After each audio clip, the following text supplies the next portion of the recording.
Bugis, bahasa Makassar, bahasa Bone, bahasa apapun Allah Ta'ala Maha tahu. Yang tidak boleh bahasa Indonesia dalam sholat. Di luar sholat kita bebas berdoa kepada Allah. Setelah itu lalu kemudian kita pun turut membaca zikir. Doa putaran 1, 2, 3, gak hafal, balik jurus yang lama. Subhanallah walhamdulillah wa la ilaha illallah wallahu akbar. Ada 2 tiang warna hijau, antara tiang hijau dengan tiang hijau. Kalau sanggup lari-lari kecil, kalau tidak sanggup jalan biasa saja. Rabbighfir warham wa'fu wa takarram wa tajawaz amma ta'lam innaka ta'lam ma la na'lam innaka antal a'azzul akram. Lalu kemudian kita jalan terus. Yang tidak bisa jalan cepat jangan khawatir. Yang tidak bisa jalan kencang jangan cemas. Karena biasanya saya ngasih tahu ke pembimbing yang muda-muda, yang lajang-lajang, yang gadis-gadis, yang sehat-sehat, kalian duluan. Saya dengan yang tua-tua di belakang. Pasukan saya namanya pasukan resti, resiko tinggi. Saya bersama yang tua-tua di belakang.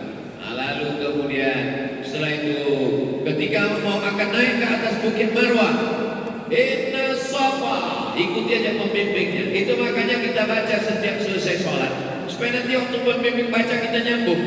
Inna Safa wal Marwata wal Marwata. Kalau kita tidak baca, nanti sampai di sana kita bingung mau ikut.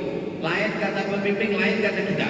Inna Safa wal Marwata warwata. Lain kata pembimbing, lain kata kita. Walaupun kita tidak hafal, kita insya Allah karena sering baca dengar, maka itu memudahkan kita.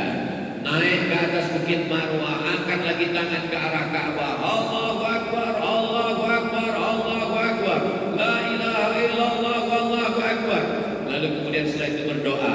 1, 2, 3, 4, 5, 6. Putaran yang terakhir dari Safa, dari Marwah ke Safa, 7. Akhirnya ditutup di atas bukit Safa, Marwah. Dari Safa terakhir ke Marwah. Di Marwah lah lalu kemudian mencukur, dipotong rambut. Yang perempuan ujung rambutnya diratakan. Yang laki-laki muhalliqin, paling bagus cukur habis gundul. Ustaz Abdul Somad gundul, saya dari dulu gundulnya setahun sekali ketika sedang umrah. Muqassirin, potong pendek. Bapak-bapak yang khawatir nanti kalau dipotong ada derajat cemasnya, dia potong dikit saja. Atau dia potong pendek 1 cm, 2 cm. Yang penting dipotong, pulang dengan semangat yang baru, dengan semangat spirit yang baru, dengan rambut yang baru, dengan kuku yang baru, dengan keimanan yang diperbaharui. Lalu selesai itu berakhirlah umrah. Jadi umrah itu aman, sangat singkat, 1 jam bisa selesai. Niat, tawaf, sa'i, tahallul, tartib. Setelah itu apa yang kita lakukan? Masjidil Haram itu disediakan untuk 3. Untuk siapa saja? Lit-ta'ifin, banyak-banyak tawaf. Wal-akifin, banyak-banyak i'tikaf. War-ruka'is sujud, banyak-banyak rukuk dan sujud. Makanya ketika kita masuk Masjidil Haram, yang paling bagus adalah tawaf sunnah. Bagi yang tidak sehat, kakinya sakit, sholat sunnah tahiyatul masjid. Bagi yang sehat, masuk tawaf sunnah, tidak pakai kain ihram, tawaf sunnah dan tidak pakai sa'i. Datang tawaf sunnah 7 putaran selesai.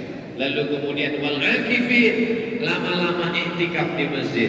Salat sunat, baca Quran, zikir, salat sunat, baca Quran, zikir, salat sunat, baca Quran, zikir, pulang, makan, tidur, ibadah. Betul-betul menikmati.